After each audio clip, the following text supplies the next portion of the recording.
coming, especially those from around the world.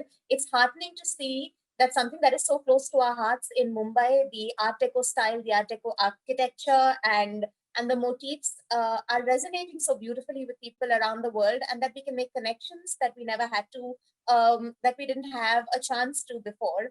I can see from the list of attendees that there are some familiar people and some people who I'm yet to meet and learn from and discuss things with. So keep your questions to the end. We're very excited to hear from you. But I'm very excited to hear from all our panelists today. I'm going to keep this short because they've got tons of very interesting things to say. Karl Bhote is, well, he describes himself as a vintage automotive enthusiast, but that's really putting it so minimalistically. This is a man who is a walking, talking, breathing, driving encyclopedia of all things historical related to cars. So there isn't anything he doesn't know. He knows who bought which car when, how much they refurbished it, where it is now, what their number plates are, what the styles are, and also all kinds of quirky backstories about them. And with it, he also understands how the car came to revolutionize the way that we live now. A lot of that is going to be part of his presentation. He's really interesting, and take notes. The other person that we have is really special to us as well. Daniel Sequeira is the third generation owner of the car fuel pump in Ballad Estate in Mumbai. For those of you who walked around Ballad Estate and just sort of chanced upon a petrol pump of all things in the middle of that beautiful district, you will realize what a breath of fresh air it is. It's, of course, it's Art Deco, but it's got a beautiful space, it's got a beautiful vibe.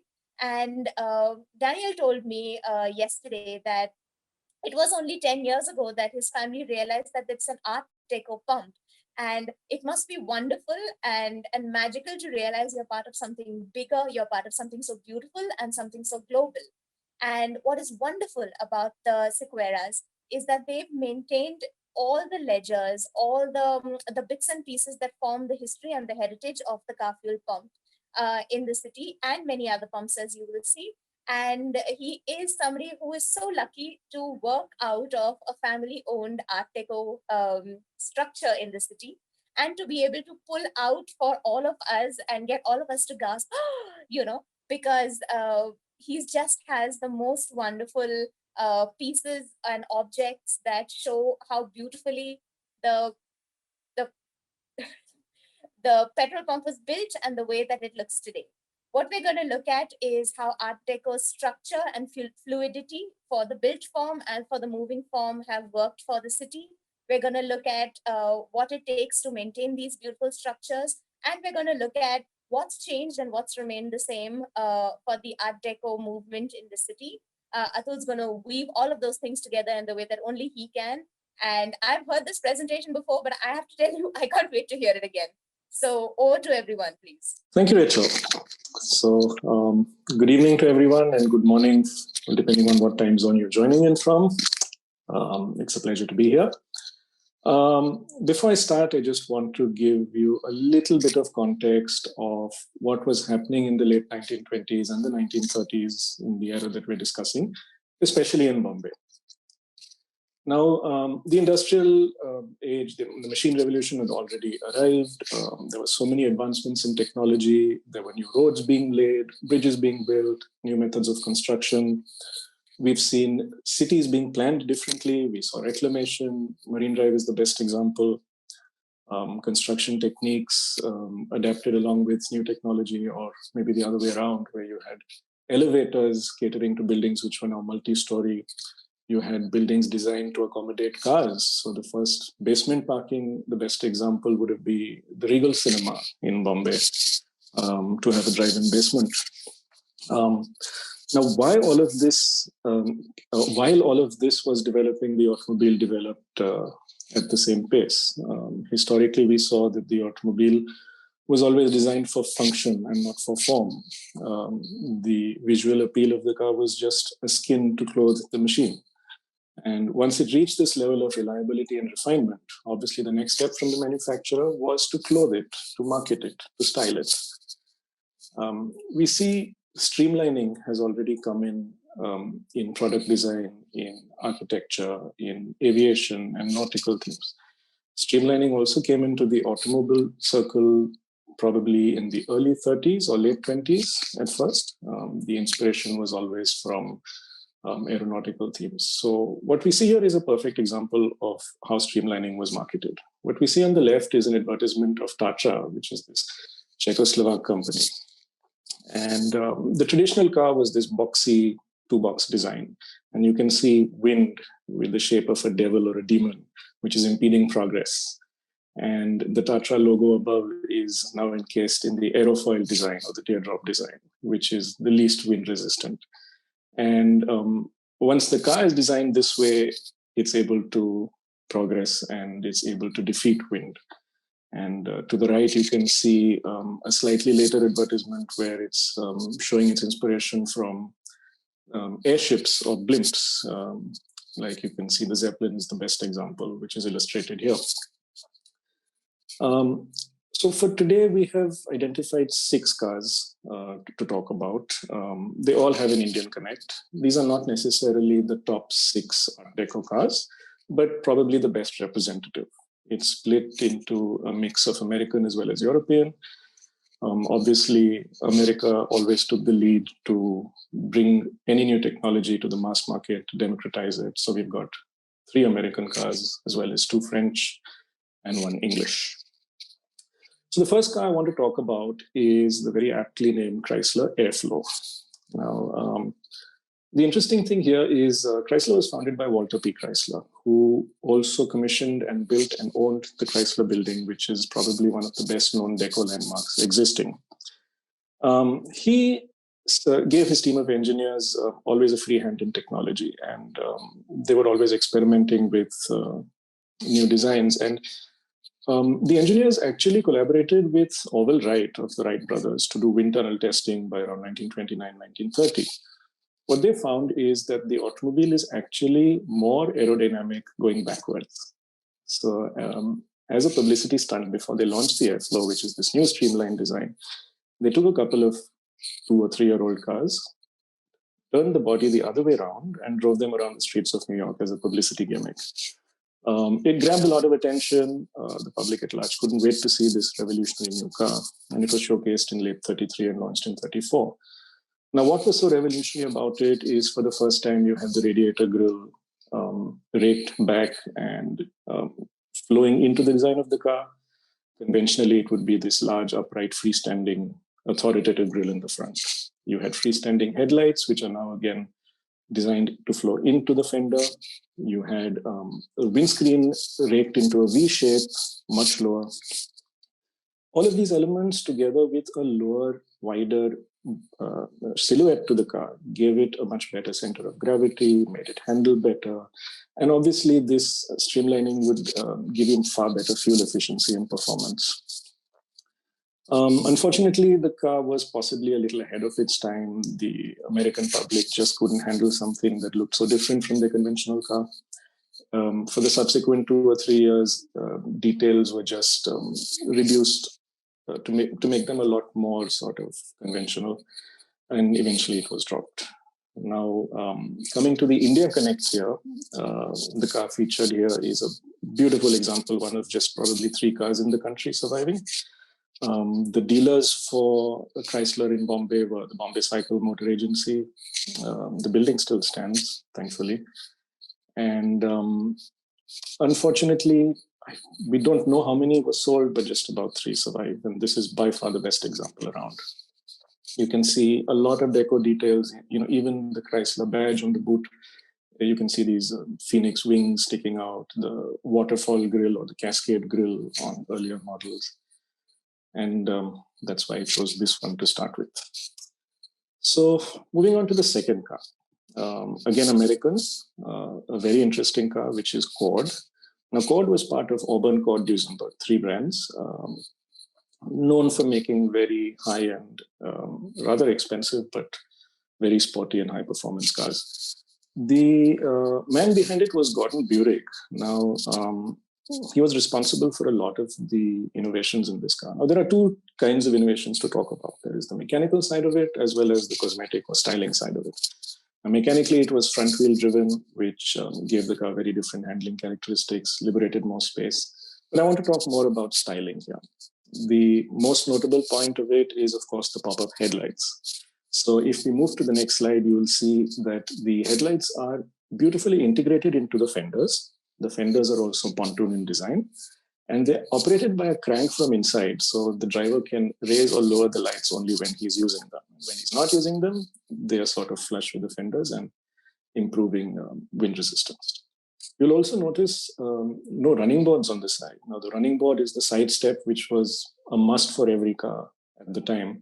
But this deleting the running board gave it a much cleaner, much sleeker line, and which is also reflected in the bonnet. Now, the front hood was given the name of coffin nose because it was a large one piece which kind of resembled a coffin, and it has these stark lines along the side, which I recently learned the correct term is speed lines. And if you look at the interior, you'll see another beautiful feature is machine turned aluminum. So around the speedometer console is this large aluminum panel, which is inspired straight from the cockpit of aircraft of that time. The dealers for Cord in India were the automobile company at Queen's Road, and about 8 or 10 probably came to India, and just a couple survived. When we move to the next car is the Lincoln Zephyr. Now, Lincoln was a luxury brand of Ford, and by the 30s, of course, Ford was one of the largest players in the world. And he had handed this Lincoln project down to his son, Edsel Ford. Now, Edsel hired a designer called John Jarda, who was a Dutch designer, and by qualification was an aerodynamicist. So he obviously had a very clear understanding of streamlining. You can see in this car, again, the rear wheels are enclosed. You have fender spats, what we call. The headlights are integrated into the fenders. This model, and especially the 39 or 40, this is a 41, had a very pronounced teardrop-shaped headlight as well. So these details were all over the car, be it the tail lights, be it the door handles. It is one of the most memorable of Lincoln designs. It got the name Zephyr as obeisance to the Greek god of wind. So this was a 12-cylinder model, which made it not so fuel efficient, and unfortunately, not too many survive in India, just a handful.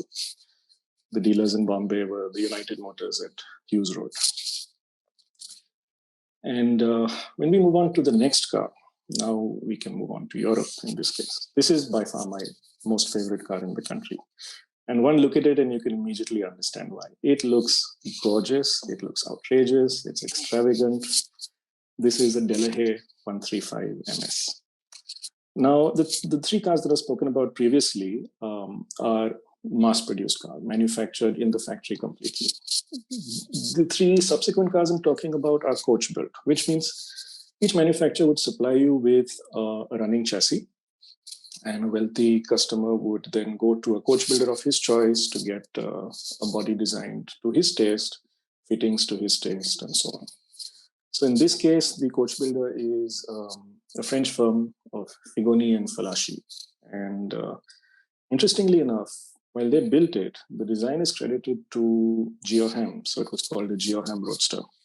Now, Geoham was the pen name that an illustrator named George Hamel used. And unfortunately, not too many people talk about him today, but he was the pioneer illustrator for any aviation and motor race posters. So if you do a quick search on Geoham posters, you'll see some outstanding artwork.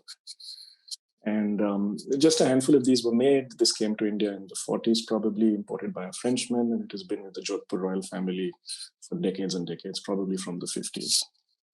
You can see a lot of interesting details, including these completely enclosed fenders, pontoon fenders. The brief was always that the car should look like it is moving forward even when it is standing still. And I think this car does a fantastic job of that.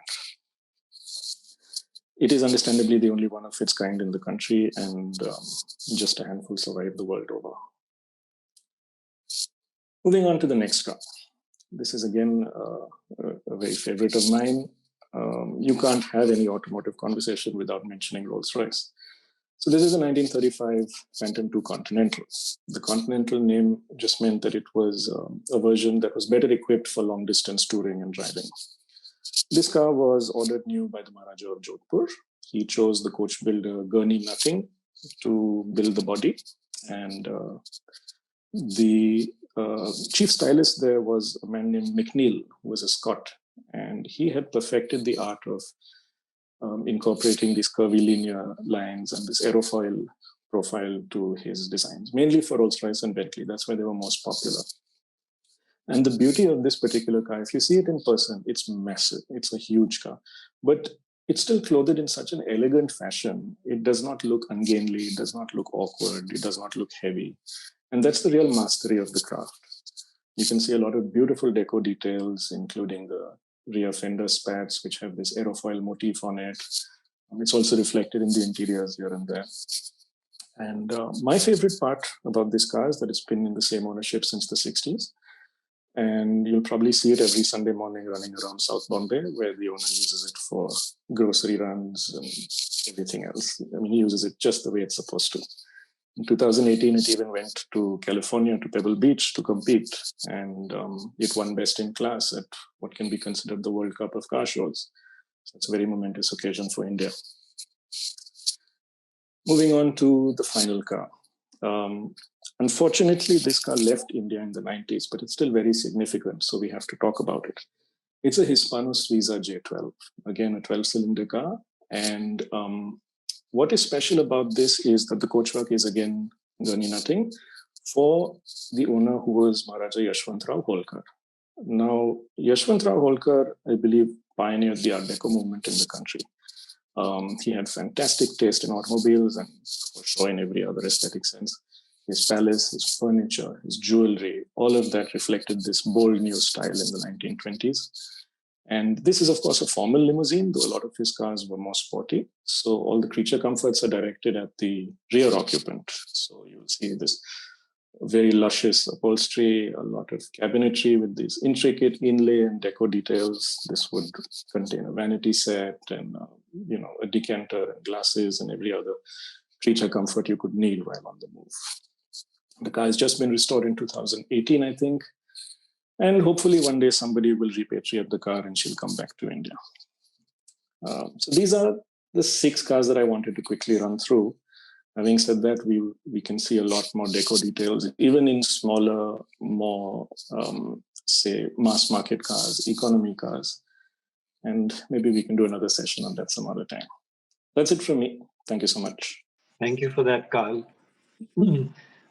That was fascinating. I must tell our guests that, this is just a little bit of a appetizer compared to the buffet that Karl normally serves up. And if you would like to have a larger engagement with him, please do reach out to him. And he's always happy to talk about the love of his life.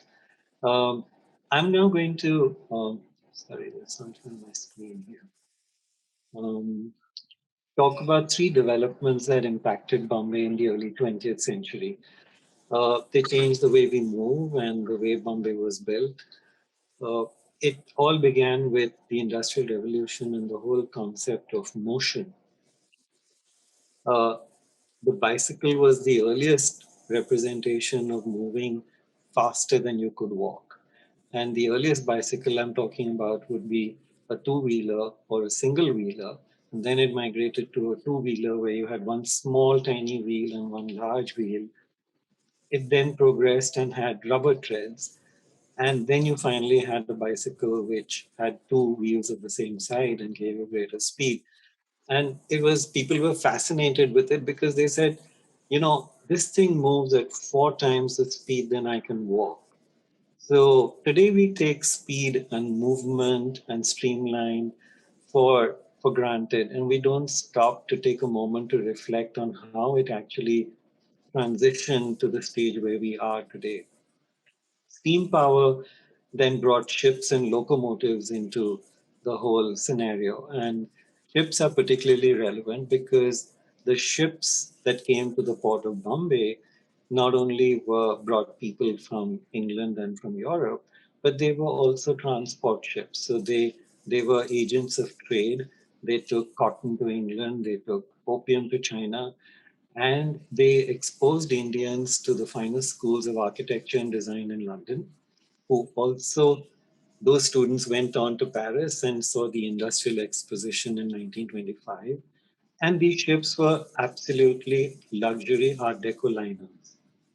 So ships is particularly significant in the Bombay context. And then there is a whole nautical conversation in Bombay's architecture, which I'll briefly touch on. And then, of course, the locomotives, which were steam driven at that time. And you'll see a lot of reflection of that in the Deco style in the city. The combustion engine brought in the automobile, which again in England, I think in 1860, there was actually a law passed that no automobile should be permitted to uh, move without a man walking in front of it because the speed should not exceed 4 kilometers because they were considered a threat to life. And from there, we have come to a time where you saw what Carl was showing us in terms of the automobiles, which reflected, as he said, speed, power, stability, and a very high degree of consistency in their operation.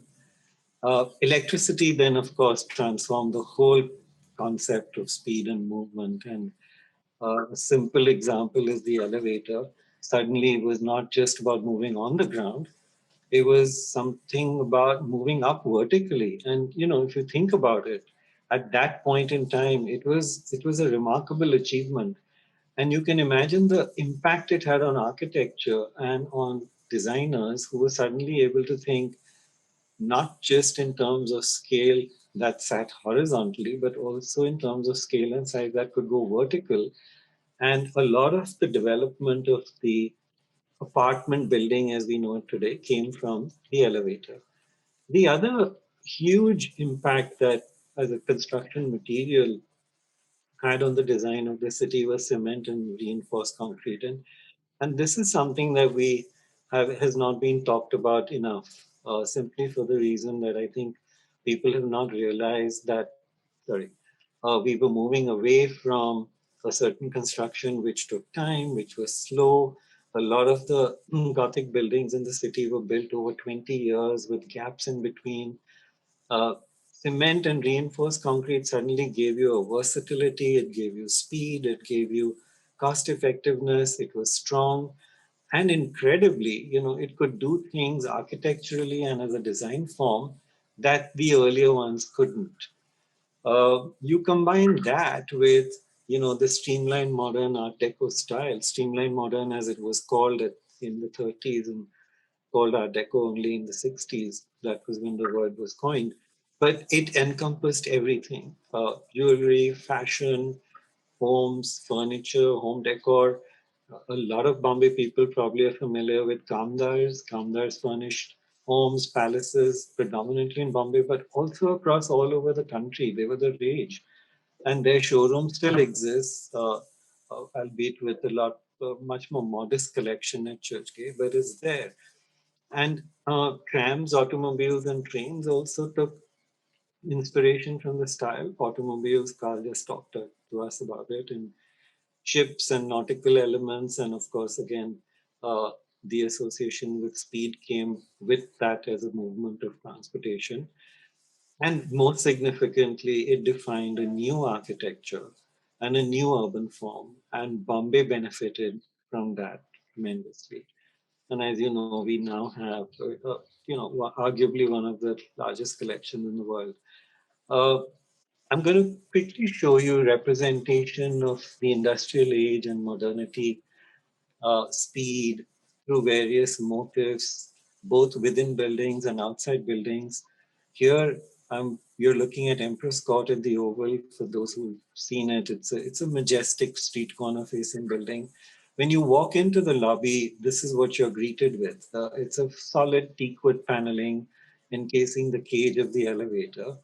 And on the right, you'll see above the elevator, very sensitively and uh, thoughtfully, the architect has put a picture, a metal grill, which essentially is a factory, and reflects, the industrial age, the coming of the power to move things using various different kinds of impetus and fuels. And in this case, it's aptly put on top of the elevator because that was the moving part in the building, which effectively took you up and down. Uh, More on a visual primer on speed, modernity, streamlining, and the curvilinear form in Mumbai's architecture. Here's a long shot of Empress Court. So now you're looking at the facade from outside, and you can see the streamlining. You can see that the building, which is partly facing the Oval and partly facing Dinshawatker Road, two very, very prominent roads in the city's earliest development in 1933, uh, has a swept back form, and you can see the curved balconies in the middle, the small curved balconies, and then you can see the recessed ones on the western and northern axis, both again designed to capture the breeze and give a panoramic view to the people who lived in these apartments. And don't forget, the view from this, on one side, you're looking at what would have been the port of the city, and from the apartments at the rear, you would be looking at Marine Drive. Uh, this picture is a slightly close up of the same view. It shows you the central stairwell, the beautiful frosted glass, and the rounded balconies that as Claude Batley, Gregson Batley and King always remarked, he said, balconies in Bombay were designed to catch every breath of fresh air. Um, Lalchan mentioned Kolaba. Before I talk about this building, I'd just like you to note that as I transition through these slides, please look at the names of the neighborhoods that we're talking about. And you'll be surprised and delighted to see that the length and breadth of this city has Art Deco marvels like the few that we're seeing here today. You can look at our inventory section on our website, which of course catalogs them in far greater detail and with many more pictures. Uh, Here's another fine example of streamlining, and you can see how the yellow highlight, if you travel your eye from the right to the left or from the left to the right, you can see a streamlined form, you can see a continuous eyebrow that runs across. You can see how the rounded balconies are capturing the air, which is you can visualize by the arrows that are showing the sense of direction that the breeze would come through. And that was incredible because this was all architecture that, as I said, captured the air so that you had better ventilation. Um, Suna Mahal at Marine Drive, of course, is the gold standard on Marine Drive. I think probably one of the most popular Art Deco buildings in the city, straddling Marine Drive and the road leading to Churchgate. And again, a masterpiece of work, windswept, again, in a V-shaped design so that the sea breeze would be deflected and moved into the balconies and therefore into the apartments, which had windows at the rear. So the air was captured and moved through the property. Uh, this picture here shows you how windswept design was incorporated by the architect. If you look at the two sets of curved balconies on the adjoining the red fluted bands. In fact, I'd like to point out here in the previous one on the left-hand side, you'll notice that the balconies are not rounded. So you have two sets of geometric right-angle balconies, and then you have two sets on either side of the red bands, which are curved. And this is what I'm talking about, catching every breath of air. And it's it's essentially climate responsive architecture. It's architecture that worked with the tropical climate of this magical city. It captured air. It allowed you to enjoy the sunset, which would happen for the guests who lived in the balconies or the apartments on the right hand side of the image. And it you didn't need air conditioning, you didn't need fans. A lot of buildings along the Oval and Marine Drive finally got air conditioning as recently as 10, 15 years ago. The locomotive design was really truly inspirational because train was the mode of mass transit, not only for goods and materials, but also for people. And the faster you could move goods and people, there was economic growth and it enabled trade to take place at a scale that was higher and therefore greater multiplier benefit. And here I'd like you to see the influence of the locomotive on the balconies in Commonwealth Building, which is just one example. And now we're looking at Churchgate. You can see the rounded form. You can see how the length of it reflects exactly like a locomotive engine. And notice the white wooden deck rail on top of each one. So that's a nautical element. It's typically what you would see on a ship.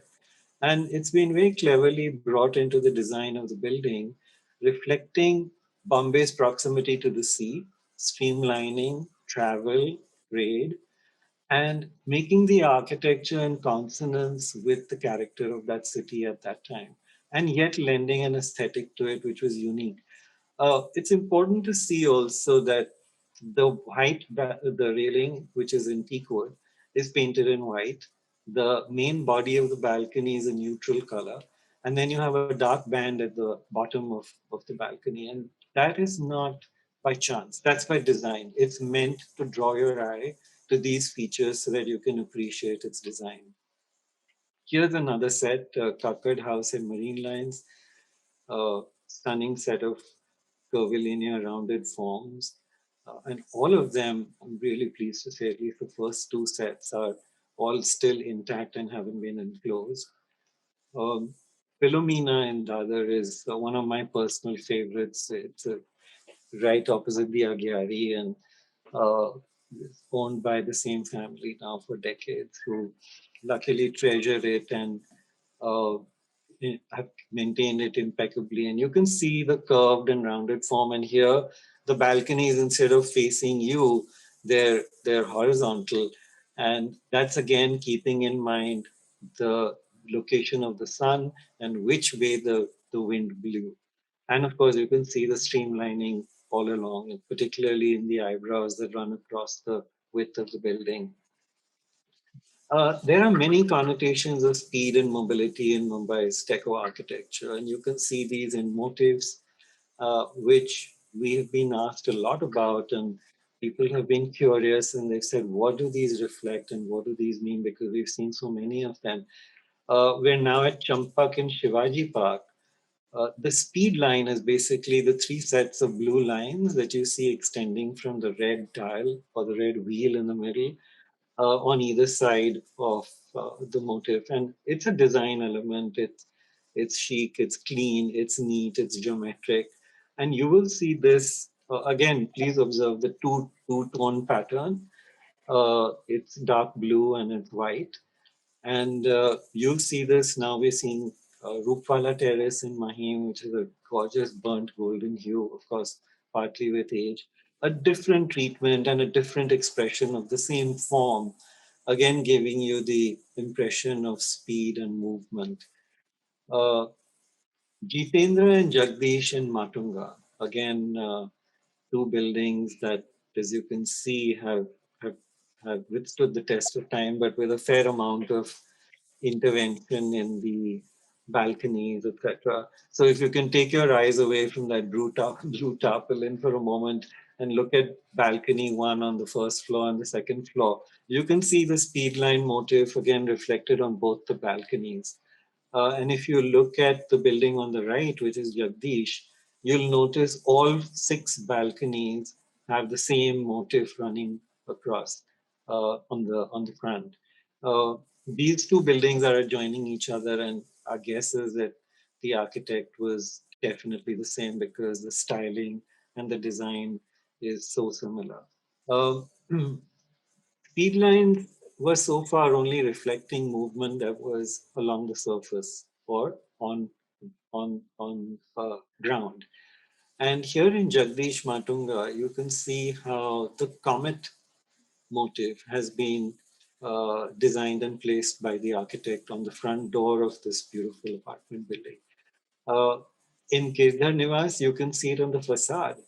And it's reflecting not just speed, because meteors were now taking it to another level, right? We were talking about space speed, but being expressed in this comet form.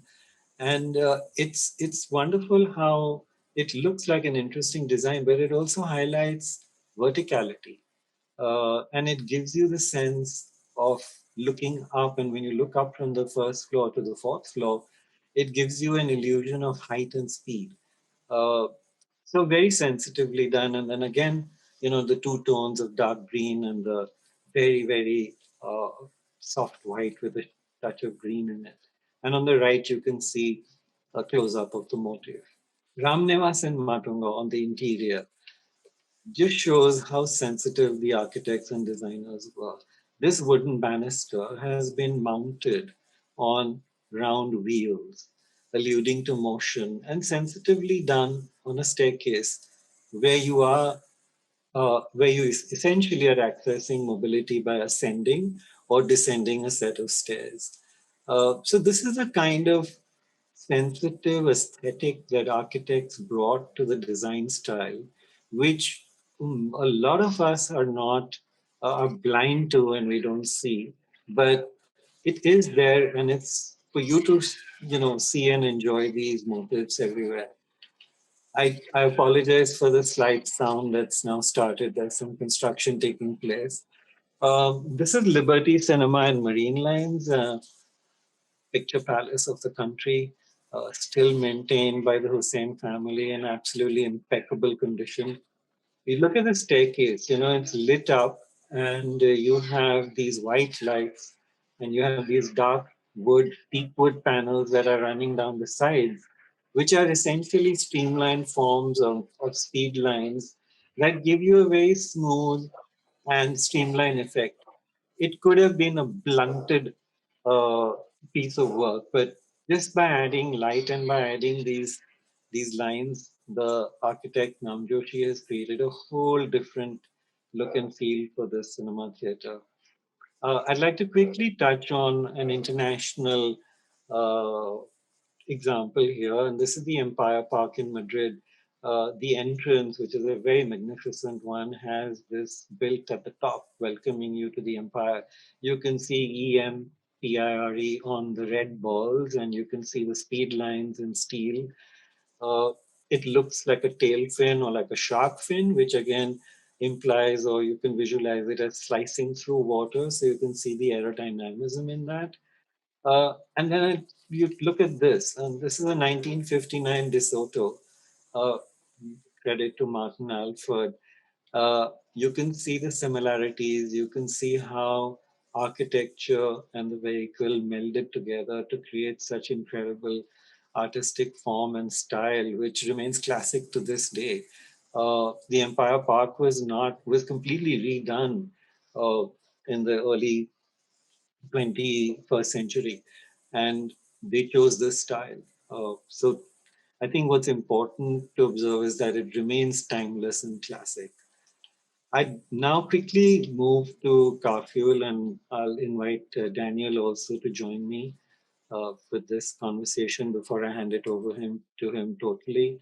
Uh, Easily, the most stunning Art Deco petrol pump that we have seen. It is the essence of Art Deco design. There are features about it that Daniel will explain to you, which don't seem obvious. Uh, I'm going to just talk about the canopy and the tower uh, and the central kiosk. So you can see the octagonal canopy with the blue banding, and in the middle is the kiosk, and on top is the tower, which has tail fins. If you look at this picture, you get an appreciation of this canopy. And, it was a remarkable piece of engineering at that time. And I think, Daniel, this is 1938, right? 38, right. Yeah. And to have a structure like this that just stood out magically and didn't seem to have anything holding it up was truly unprecedented. And so when I was talking about the correlation of concrete and cement and how that enabled a whole new style and enabled people to envision spaces in a completely different manner, this is probably as good or as classic an example as any. Um, I'll talk about its construction after Daniel can say a little bit about this picture and the layout here. The canopy is actually a 13-foot wide canopy, and I think I have not seen any other structure with such a wide canopy. We've managed to restore the Art Deco elements to some sense, which I'll talk about later.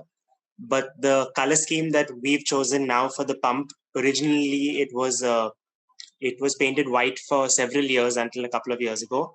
And when we decided to paint it, we said we'll try and highlight the streamlines on the side garages as well as on the canopy. And we chose blue and red because they were the company colors of Hindustan Petroleum, who's presently supplying us with fuel. And you want to talk about the central yeah, so the central kiosk, I think, is very interesting because it allows us to be kind of at the center of activities. So it's not that we are in one corner sitting in an office at the corner garage, which is what it is in many new petrol pumps, but we are in the center, so we can see people who are passing by, we can see people who are going at the back. If there's something interesting happening outside, we are in touch with it. And I think that's very nice compared to rather than being gated and right in a corner in an AC room. This way, it's a much nicer connect we have with our customers. This picture here shows you the roof of the canopy, and you can see the inverted beams over here. And I'd like you to see, this is what's holding the canopy up. But it's been so sensitively designed that if you notice, the beam is actually sliding upwards. It has an upward slant with a much thicker base, and then it narrows as it comes to the end of the canopy. And that's not just by chance, okay? That's by design, because when the architect G.B. Mhatre visualized this to be seen from a distance, he didn't want that beam to be seen. So he's placed it there so intelligently and so aesthetically that it does what it does, and yet it doesn't mar the beauty of the property. On the top, you can see the tower, and it's an incredible challenge to get a great photograph of this. And we've been trying to do this for 2 years, and I don't know how long Daniel's been trying. But you can never capture every dimension of it in terms of its three-dimensionality, because it has two fins. And it has the speed lines on the top that you can see in dark blue. So you have to look at it, literally walk around it and look at it from several dimensions. And the fins, again, are representative of streamlining and of movement and of speed. I have one more slide here. This is the inside of the office where Daniel sits. So when he looks up at his ceiling, this is what he sees. These are basically beams that are exposed beams that are holding up the structure. And, today people, and when I say people, I mean designers and architects, work with beams as an impediment, as something that mars the aesthetic. And the false ceiling was born to hide all these beams. And here you have an architect who's taken his beams and used it to create an impression of the spoke system, which you see on a wheel, which is so apt for a fuel station, and created what we find to be like a work of art. It's important for us to acknowledge G.B. Mhatre. He was truly the deco master. He is the man who designed many buildings. He's defined Bombay, along with, of course, many other prominent Indian architects. But they don't make the narrative anywhere, either in academia or in conversation within the professional community of urban planners and designers. What you see is a very precious drawing. Daniel and the Karfule archives have preserved this original uh, hand illustrated, hand drawn, hand colored drawing of Karfule done by GB Gajanan Mhatre.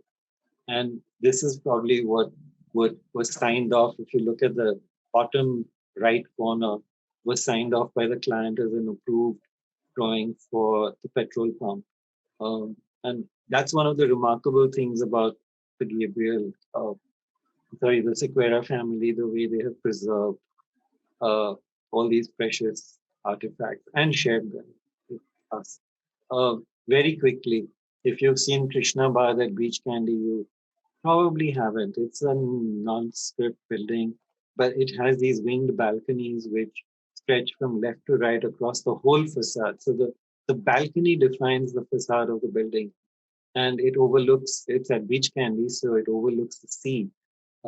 Stunning piece of architecture, sloping upwards on a slope that goes up Gamadia Road. On the right, you'll see another fine piece of work by G.B. Mhatre, which is Ratan Mansion. Rachel, I know this is a favorite building of yours. She's pointed this out to us many times with Absolutely. views and ours. And it's in impeccable condition except for the top floor. And again, you can see the porthole window and at the top reflecting a nautical theme. And you can see the gorgeous balcony grills.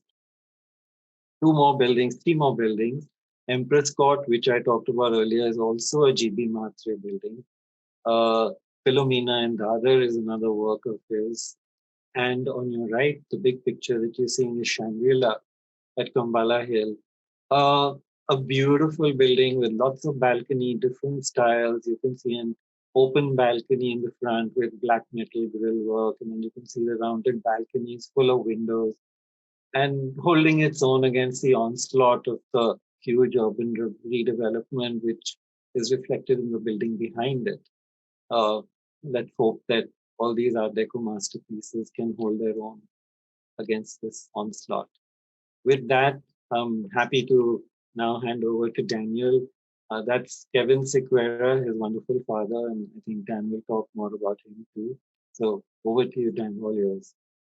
So this is the earliest letterhead of Karfule from just after the pump was built. And it's my favorite because of a few of the design elements it has. One is it has a lovely drawing of the entire structure, and it's so detailed that it even has a sketch of the clock tower and of the enamel Caltex sign.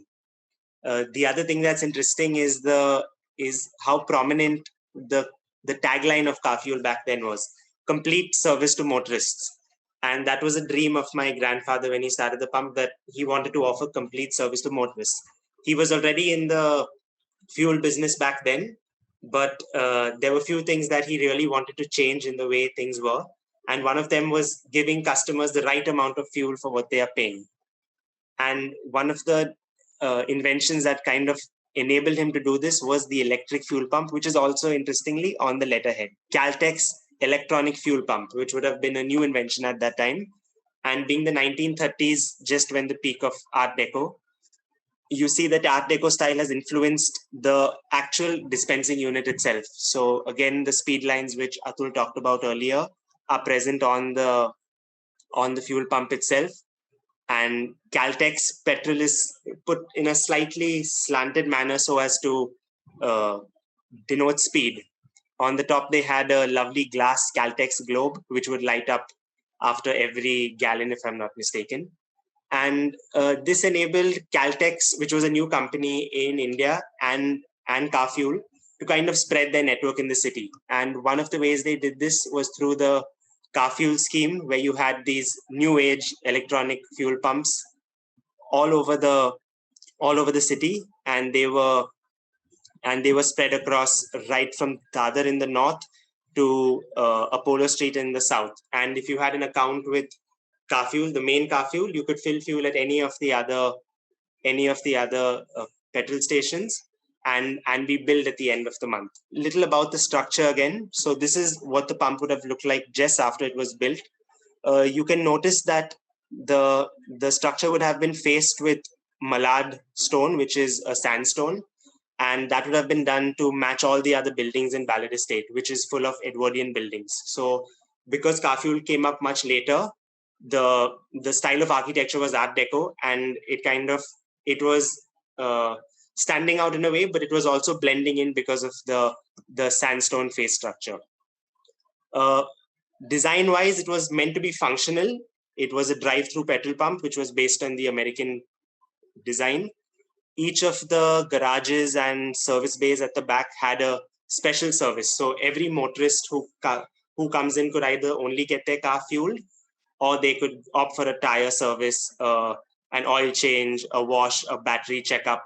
And that was again helping the tagline complete service to motorists. The clock tower, I feel, was also intentionally put up as a clock tower to kind of make it a public space. So the public who are passing by are engaging with it every day.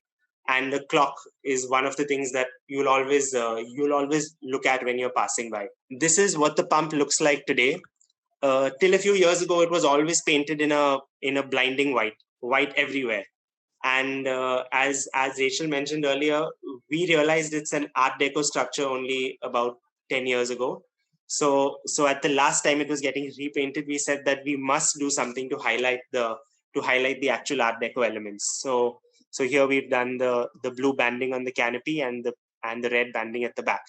You will see the red arrows at the back, and I'll come to them a little later. You'll also notice that the bottom of the central kiosk is done in marble. So there are 3 colors of marble: white, black, and red.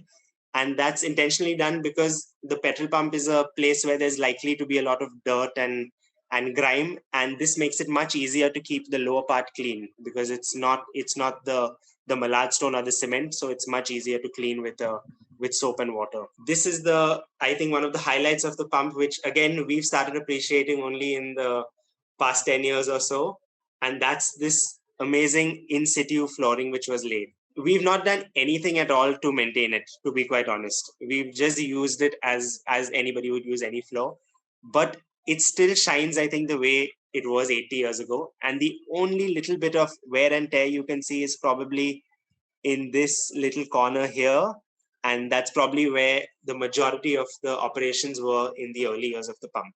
This picture is very interesting because it gives you an idea of what went into construction of Art Deco buildings and of all buildings actually. But it's no surprise that these buildings are lasting for 80 years without any major repair because of the amount of attention to detail that they had during construction. So this is an extract from the document of when the pump was being built and the instructions to be followed. I'll just read it out. All cement concrete shall be mixed in the proportion of 6 parts metal, 3 parts of sand, and 1 part of Portland cement. The material shall be first mixed dry, water being added, then gently so as to make the mixture quite homogeneous. It then deposited gently in the foundation trenches in layers of not more than 12 inches thick and gently rammed by thapis only. So there was a lot of thought that went into it and a lot of protocols to be followed. And I think that's why many of the Art Deco buildings have not fallen apart because of such good construction techniques. Another thing important to note is the hands that actually built these deco structures. The actual masons who would have laid the cement, who would have been gently ramming their thapis so as to make the layers perfect. And I think apart from the contractors and the architects, these are the unsung heroes of Art Deco structures. And yeah, it's something that everybody should also have in mind when looking at these structures, that there were hours and hours of hard work that went into the building of these structures by these experienced masons. I guess we've started appreciating labor and the work they've done because we've tried to do a bit of in-house restoration as well. So this is what the pump, what the back of the pump looked like a few years ago. Again, I said it was always painted in blinding white. And we noticed that above the pillars, there was a nail, but we never knew what it was there for. When we looked through our archives and our old photos, we realized that all the pillars had small Art Deco motifs above them, but none of them was surviving. So on one of the corners of the pump, the pillar that's away from all operations, fortunately had one example of this motif. So we said that we must try and get it put back, but we didn't know how to. We consulted a few people and they said, oh, you can do it in marble, you can do it in metal, you can do it in all sorts of fancy things. But we said, okay, we'll think about it. But I said, I'll just take a cardboard trace of it. So I took a cardboard trace of it and I brought it and I showed it to my dad. And not many days later, he takes old wooden cupboard shelves and starts tracing them out and cuts 10 fresh new arrows exactly to the shape of the cardboard trace, which we then eventually tested for their shape and size. Once it was passed, they were plastered, they were painted and mounted into the concrete. Now, even when we were mounting these, we could see how thick the rods of the metal rods during which were already in the wall, and that also shows why the quality of construction was so good back then. So after a couple of weeks of hard work, and when the painters came and gave it a fresh coat of paint, this is what it looked like. And again, here it's nice to see how Karl's lovely car matches so well with the Motifs. The taillights, even in the 60s, were still taking influence from Art Deco elements. We now move on to our next homegrown project, which was the missing S. So all the service bays had different functions, and unfortunately, from all the remaining letters, there was no S. So we didn't have a reference to retrace and recreate this missing S. So once again, my dad took up the challenge of tracing out the curve of the C, then the dimensions of the other letters, and then we cut it out in thermocol to begin with, but it wasn't perfect. So then I said I must use technology. So I used the most advanced application available, which is Microsoft Paint, and I recreated the S to some extent, got it printed, got the dimensions set, and just went to the local metal fabricator, and he made a new one for us. Still not 100% perfect, but I think whenever we look at it and we see that slight imperfection, we also know that we did it, which is also nice. Obviously, there's everything. You can't do everything on your own. So there are some things which we call in the experts. This is Bablu and Salim, who have reweaved the cane work on our Art Deco chairs. Unfortunately, we couldn't get good quality cane, so we've done it in plastic. This is another thing that we at Karfule are doing. Earlier, it was just a fuel pump where cars were serviced, very serious business. But we wanted to make it a more interesting space, more than just a fuel station. So we've been trying to do interesting things like this, getting people to do stuff like this. And once we know that they are good, kind of be a resource center for other people who might be looking for them. So kind of like a link between a possible consumer or a customer who can help support these guys. When we finished 80 years in 2018, we decided to set up an exhibition with all our archives. So we are very lucky that my parents and my grandparents have preserved documents from when the pump was built. And when I found them in around 2016, I said at some point we must do something where everybody can see this. It's not just for us. So we said 80 years is a good occasion, and we set up an exhibition with all our archives. Again, notice the very homemade stands for the exhibition. They are refurbished out of old cabinets. And here we've displayed almost all our archives. So we have all the original bills from when the pump was built. We have information about the car fuel scheme and pictures. We have old Caltex stuff that we've managed to preserve over the years. And it's basically become a nice space when customers come, and while they're getting their car washed and serviced, we tell them, have a seat there, look around. So they look around and they start appreciating older things which generally you could possibly have very, very easily have thrown out. Another thing that has made the pump an interesting space in the past few years is the visits of these overlanders, people who drive their vehicles all the way from Europe to India by road. And many of them come and they ship out of Ballard Estate. So because they ship out of Ballard Estate, they're always looking for a place to prepare the vehicle for shipping, or if they've just shipped in, they're looking for a place to get ready to begin their journey and drive back to Europe. So we've kind of become a hub for such travelers. This is an Australian couple who after retirement spent 3 years building this van and are now traveling the world with it. This was the last travelers we had before the pandemic hit, or actually just when the pandemic hit. It was a lockdown and they had nowhere to go. So they came and they stayed at Karfule for 10 days. And you won't believe there's a grand piano at the back of this trailer. And both of them are musicians, and wherever they used to travel, they used to perform. It's quite special to have them. We also help many of these overlanders who come in who are so enamored by the Indian truck art, something again which is a dying skill, I feel. So again, we're trying to form a link between artists and the consumer. So we get them to do traditional truck art from the on their vehicles, and we don't take any commission for anything of this. It's all done just so that these guys get supported a little more. We've not left the cyclists out, so now it's almost complete service to everybody, including motorists. So we also do a bit of cycle servicing and organize cycle rides and welcome walking tours who are passing by, basically making the pump a more interesting space. Again, functional as it is, but also more interesting and keeping things a little different. That's all for me. I'll give it to you, Rachel. Thank you, Daniel, and thank you to all the panelists for such a sweeping look at Indian history, at the city's history, at automotive history, architecture, and family history. And I think the love, Daniel, that you've shown to something that you own, you can imagine it being reflected many-fold along everyone who's ever owned an Art Deco car, an Art Deco building, who traveled in an Art Deco elevator, or it basically just stopped one day and taken a look at their surroundings and realized, my God, I'm in the middle of something really special.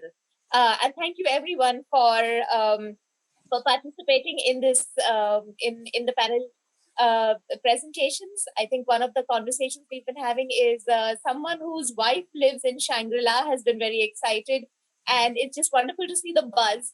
I think Art Deco, Atul will definitely agree, is one of those things that's so easily recognizable, and the moment you see it, you can't unsee it after that. It's a motif that you will then find everywhere you go. I know that you put Ratan mentioned out my favorite building in your presentation, and in the pandemic, I haven't been able to go out very much. So one of my worries is what's happening to all these beautiful buildings, and I hope they're doing well, and I hope they're thriving without me. And I hope that when you go out into the city or into your neighborhood, that you start to realize that there's more to it than just a curvilinear balcony, and there's more to it than just two-tone paint. And there's more to vintage cars than just some beautiful sweeping lines. And they're all representations of invention, of history, of style, and of being world class at the same time. So I think that's one of the wonderful things to have seen in these presentations.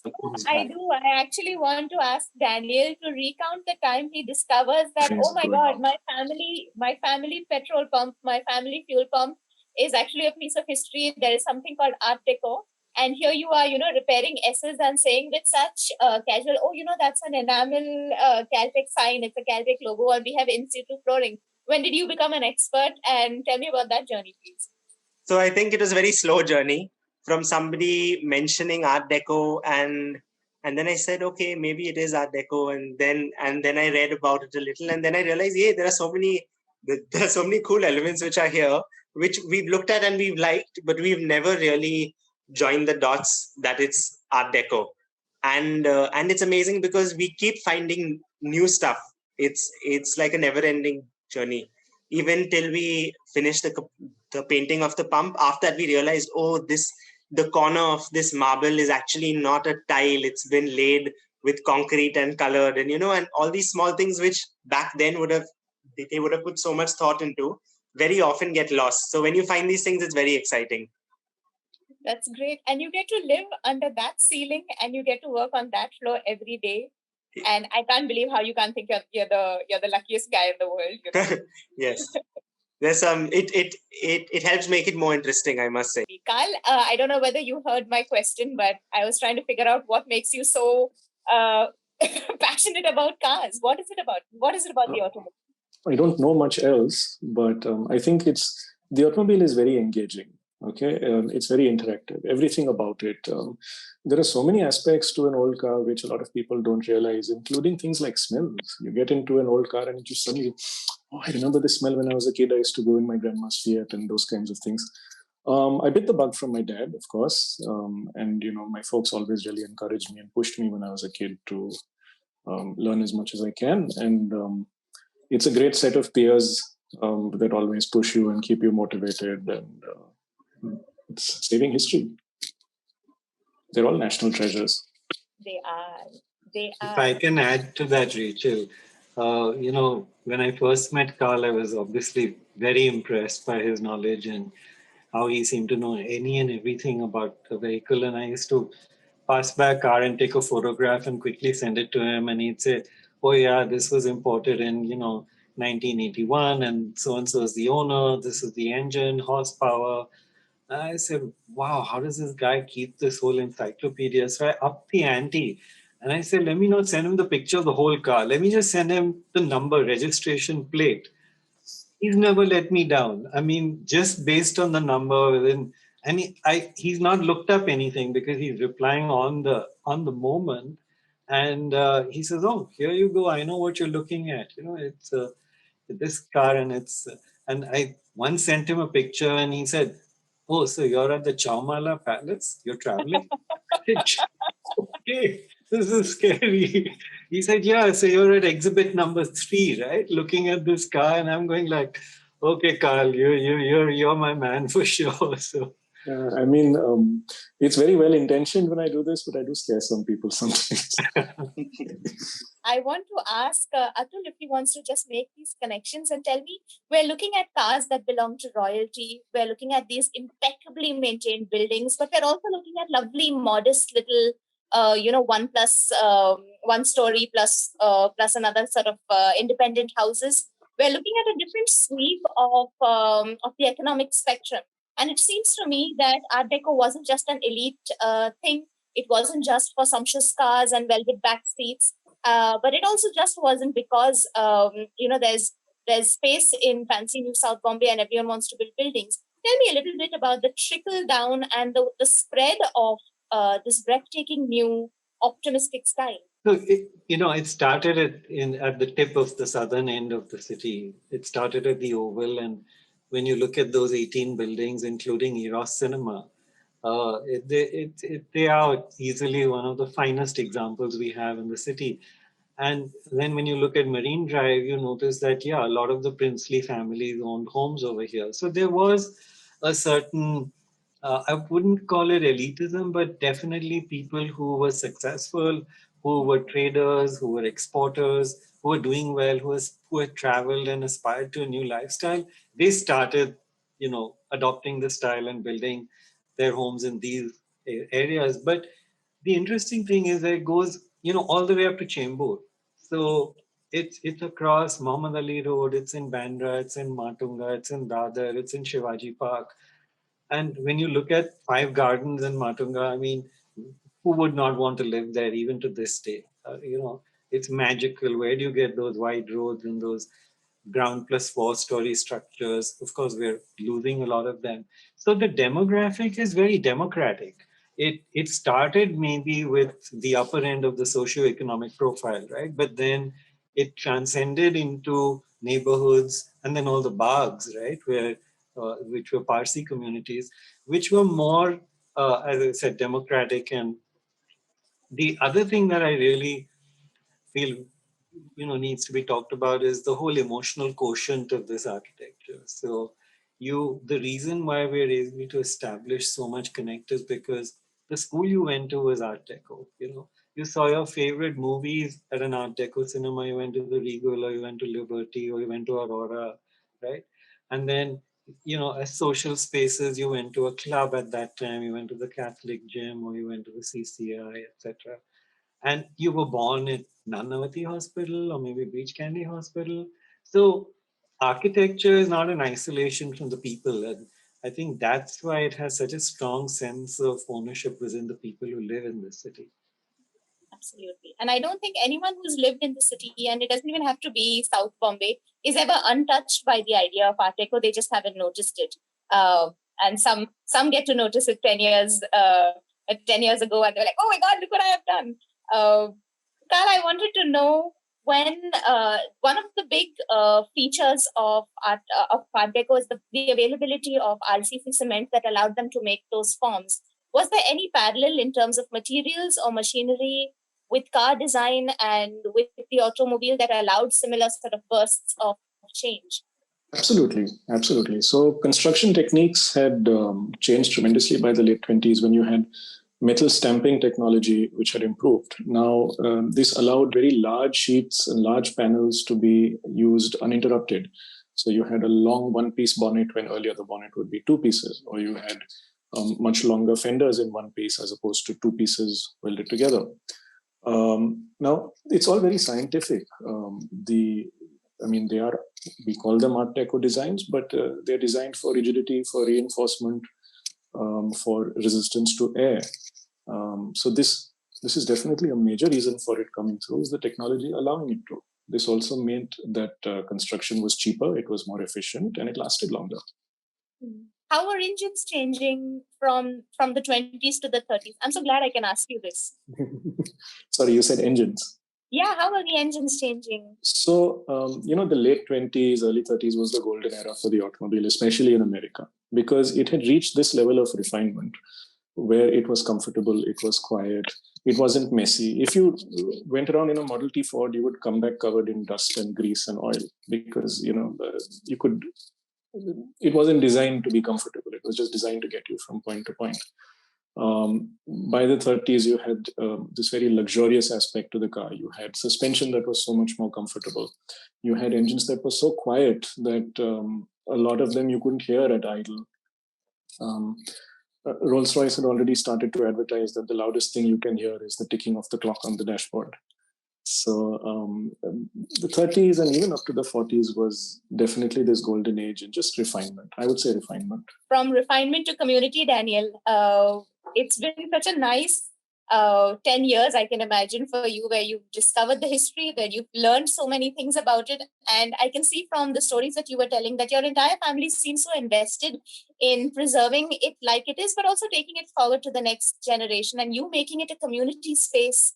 Rather than just a place where someone can come and say, "Oh, this place is so beautiful," and you want to make it a lot more, like I said, a community space. Tell me how that's going on, and how does Karfule's architecture and its Art Deco style build into what you plan for it? So I think the architecture itself is very attracting, and as people are passing by, I think now more and more. Earlier, people would pass by and not even look at Karfule, because everybody's looking when they come to Paladin Estate for the old British buildings, the Edwardian buildings. So everybody's coming and taking photos. But now slowly there are people who are coming and saying, "Hey, this place looks interesting." They've probably still not got the idea of Art Deco and are relating with it. But once they do, then that's when the connect is made. So it's as simple as when you're looking for something, you'll see it. If you're not looking for it, it's very, very easily to miss. It's very, very easy to miss it. So we are not doing anything extraordinary really. We are just trying to keep the space as it is, and then slowly through friends and family and contacts of contacts, build a small community who are beginning to appreciate it. And that also keeps it, I think, homely. We don't want to make it a very commercial space as of now. So yeah, but it's been fun because it's keeping the place alive, I feel. It seems to be. Atul, you want to tell us a little bit about how hard it is to maintain these structures? Is it an easier fight than before to get people to understand what it is that you're doing? If you just want to photograph a railing, are people less curious than before? Are they more interested once they hear the stories? And is it an ongoing battle, as it is with so many things in this city, to preserve something that is old, beautiful, and of value that other people just see as a piece of real estate?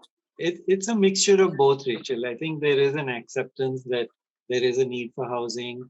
There is the whole commercial angle to redevelopment and the pressures of redevelopment. But when I talk to other Art Deco societies, whether they're in the UK or in New York, they're facing the same challenges, So it's not different to that extent. We always feel that, we have actually got such a rough deal, but we haven't. I think what's satisfying for us is that because we're on a digital platform, the outreach has been very, very easy, and people may not have a job and they may not have food to eat. They have data on their phone or on a device. It's a bit extreme, but that's a fact. And when we do documentation across neighborhoods and people have seen our teams taking photographs, they've been very curious, I must say. It's a quality about people in Bombay, right? They're not threatened by what you're doing. So they come and ask, okay, why are you taking this picture of my building? What's so great about it? And then you show them the design and you show them the colors and you show them the motifs, and they go like, "Oh, that is amazing," And I think the sense of identity, the sense of ownership that creates with people who live in these structures, and they really are the first level of people who will protect these structures. I think that's very gratifying because there is a sensitization that runs through all of them, which makes them owners, invested owners, as I like to say. And one of my favorite examples is when we took school children from, I think it was Don Bosco School, down a walk on the Oval Maidan. And, they looked at it, and at the end of the walk, this girl walks up to, I think, my colleague Nitya and says, I need to go home and ask my parents why they put the washing machine in the balcony and why is it enclosed. And I think that's amazing, because that is the kind of conversation we want to enable. So when that child goes home and raises that question, the family is going to stop and listen, like, oh, okay. And the grandparents are going to listen. So yeah, it's been, for us, I think it's been a very gratifying journey, despite all the challenges, not that we haven't seen losses. Fantastic. It also, Atul, reminds me of a presentation I attended that you did maybe last year, in which you had taken a bunch of children and you'd done a workshop with them to get them to understand and identify Art Deco motifs. And I think the workshop at the end, the project at the end, was they had to design their own Art Deco building. And I think one of the kids had called their building Wakanda Mansion. And it was just wonderful to see a fictitious Marvel universe coexisting with something that he had just been taught that he thought was perfectly fine to exist in Bombay, and the fantasies that it allowed him to create. And so much of that was the fact that you gave him one more strand to weave into his dreams. And I think that's one of the things that we're so grateful to Art Deco Mumbai and for everyone who's preserving any kind of heritage in the city, including Daniel and his family, including Karl and his passion for cars. I think this seems to be a good moment at which to open the dams out and hope everyone's got interesting questions for us. I think one of the questions someone asked me is if my taxi ceiling pictures have any Art Deco motifs or elements. So for people who are not familiar with what I do, and particularly for people around the world, Mumbai is famous for its black and yellow Kali Pili taxis. So I sit in the taxis, I look up, and more often than not, the interior roofs of the ceilings are covered in some kind of a plastic. It's usually easy to keep clean, and that's why it's just a basic cover. But those covers are printed in ridiculous, colorful, loud, garish patterns. I love them all. And I sit under those ceilings. I take my taxi ride and I take pictures. And I thought I'd get 10 or 20 of them and think, okay, I was done. But here I am, 500 pictures in, and I haven't seen all of them yet. It's a collection. It's an art gallery that's moving loose on the street that no one's noticed. And it's got all kinds of designs, lots of geometrics, lots of florals, something that looks like your grandmother's wallpaper, something else that looks like a shower curtain or a tablecloth. I have actually seen very few Art Deco motifs. Most of them have just been, chevrons that go over and over. Sometimes I've seen some circles, but nothing that is specifically Art Deco. So I think I need to have a chat with these designers saying, hey, why are your eyes closed to a certain kind of design in our city? Do you see any Art Deco elements in the design of automobile cars today, or have they disappeared completely? Oh, that's a nice question. That is interesting, actually. I haven't even thought about it. But so you will see it on more high-end luxury cars like the Mercedes Maybach or on a Rolls-Royce Phantom, where you'll see these elements in the wood inlay or on the doors. The logos themselves, the Maybach logo is a beautiful Art Deco piece. Outside of that, I can't think of specific shapes. The lights, the handles, the wheels, which were the traditional deco elements, are now sort of very, very different. Very different. But it's only in the very high-end luxurious cars that you'll see these small little elements in the interiors, I think, yeah. Someone I know. Hi, Kasturi. Kasturi says to Atul, thank you for your beautiful presentations. Do Art Deco architects who are still around and active participate in urban planning beyond preservation? Is there any potential for Art Deco revival? That's a great question. The short answer to the first part of the question is no. We don't see too many architects either understanding the style or preserving it or having expertise in conservation of the style. I think the whole focus of the city has always been on the monolithic structures like, the Gateway and CST and other Victorian Gothic and neoclassical styles. And there's a pressing need for conservationists who are good with concrete. We don't see that. And that sadly is a gap that needs to be filled. And I have been engaging with colleges of architecture and requesting the faculty to, sensitize students to that practice and to open up more avenues for them to be exposed to it. So on our part, we've been helping a lot of buildings to do their repair and restoration work with, specialists from our team who are good at cementing concrete renovation and restoration. Lovely. And until then, I would imagine someone like Danny will have to take dad's help to measure out lettering. And I believe one of the stories that I'd read is that you had to paint all your grills white so that thieves wouldn't know which ones were the brass ones and steal them. Right. So there's one surviving. So there's one surviving of the 6 on the counters. Don't tell us which one. Keep it a Sequeira secret. One more question.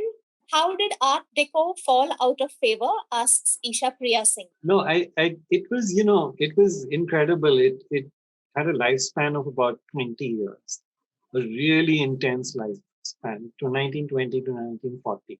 Post that, it started declining. And it as I said in one of my slides, it encompassed everything, right? Jewelry, clothes, fashion, automobile design, etc.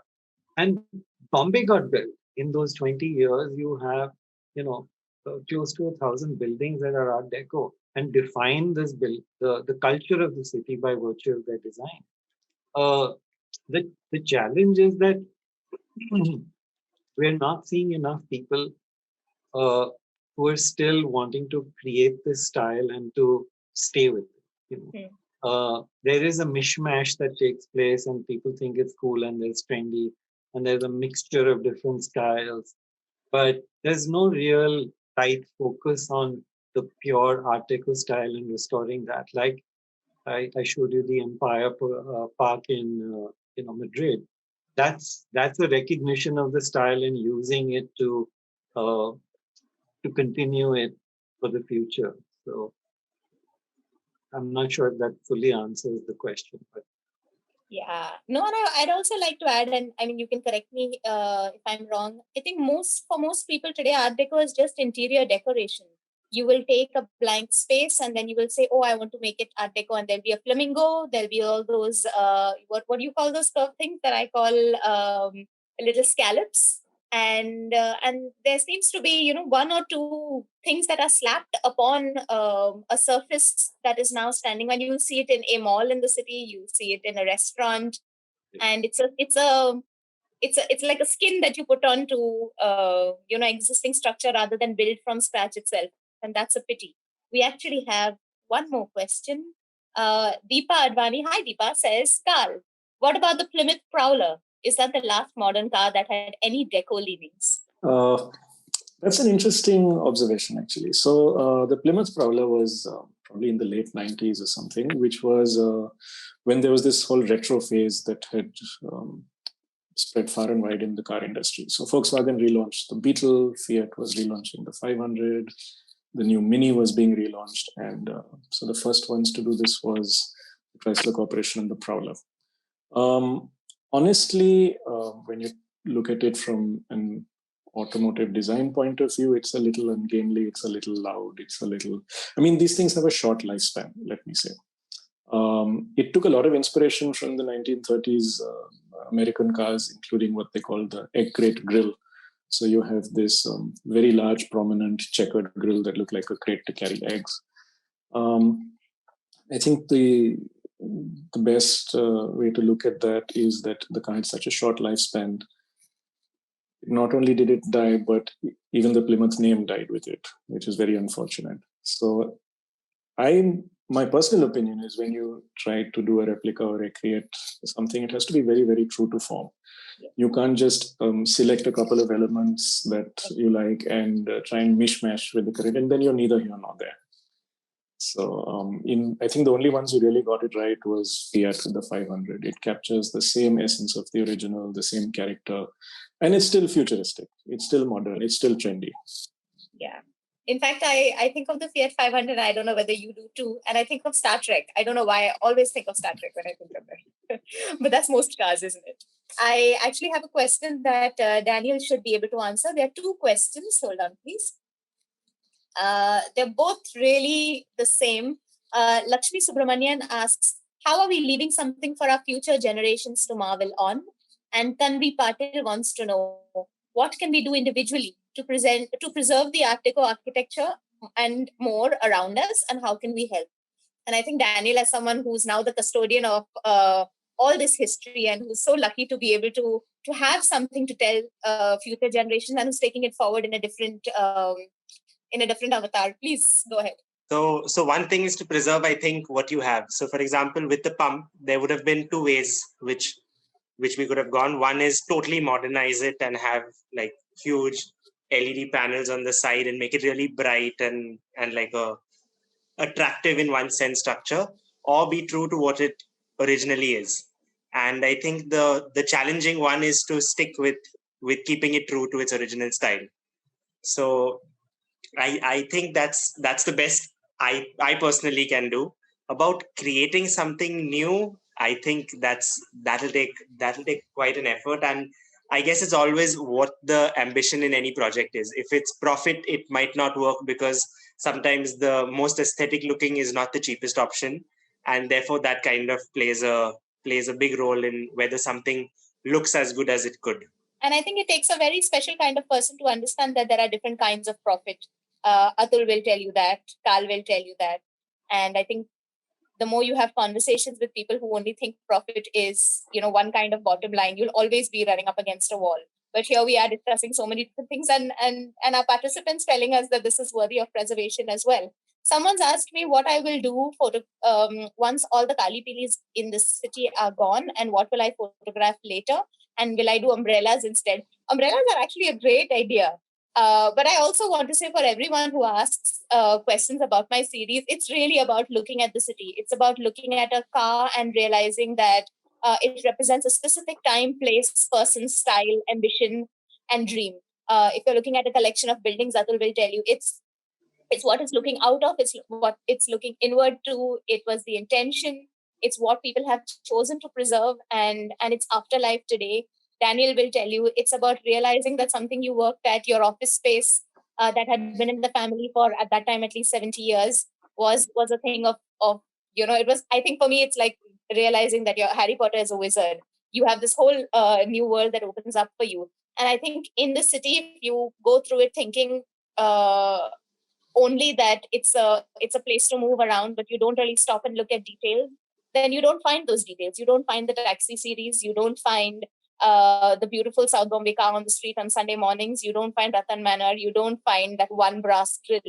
And if you stop to look and you stop to pay attention and you stop to realize that all of it is part of the larger story, that's the way that I'd look at it. There'll always be something to photograph if you start looking. One more question. Hold on. Not a question, but big thank you, says Nayana Katpalya. Oh, hi, ma'am. To ADMT and Atul for bringing to life the Dove mural on Swastik. Oh, wow, yeah, on Swastik Court at the Oval. So thank you there. And Nathan says... I can that, just add to that, yes. Rachel, I think, thank you, Naina. It was a really interesting case study, because it's a building that's across the Oval, and it like ownership laws in the city, and we all get bogged down by the same rules, right? You have a landlord, you have a tenant, you have a lease that belongs to the collector, and then you have another agency that's responsible for maintenance. So how do you get a diverse set of people who have different interests, which are aligned differently? You have a landlord, you have a tenant. How do you get all these people to be invested in a property and want to do a piece of restoration or repair, which is in consonance and meets the aspirations of everybody? And I think, Swastik Court is a classic example. We had a completely delightful experience working with a contractor, working with the tenant, working with the landlord, and meeting all the local rules and regulations, and helping to repair and restore that building beautifully. And I would urge everybody, the next time you go to Oval, please have a look at Swastik and look at the doves that are there on just above the canopy. They have been my colleague Nitya Iyer has spent days and days in the sun, personally supervising and scraping layers of paint that have been put there for 80 years. And Wow. today, what you see is an absolutely sensational riot of colors in original stone, which are pictures of these doves. So, so, so Tanvi, to answer your question, how do we preserve and how do we, keep the heritage of the city intact? Here's a fine example. People can come together, have conversations, have discussions, don't have necessarily conflict, and find a way out that works for everybody. And you can still keep a lot of it, if not all of it. I also have a question from someone called Nathan Fernandez, who is just giving a shout out to everyone at Art Deco Mumbai and says that it's what made him start an Art Deco movement in Goa. And I think that's a very good point for a question. Atul, do you want to tell us a little bit about how Art Deco Mumbai is liaising with or helping or learning from or collaborating with different Art Deco groups, enthusiasts around the country? And are you stronger as a group now? Yeah, actually, we started internationally first, and we were the first trust to become a member of the International Coalition of Art Deco Societies, which is headquartered in Chicago.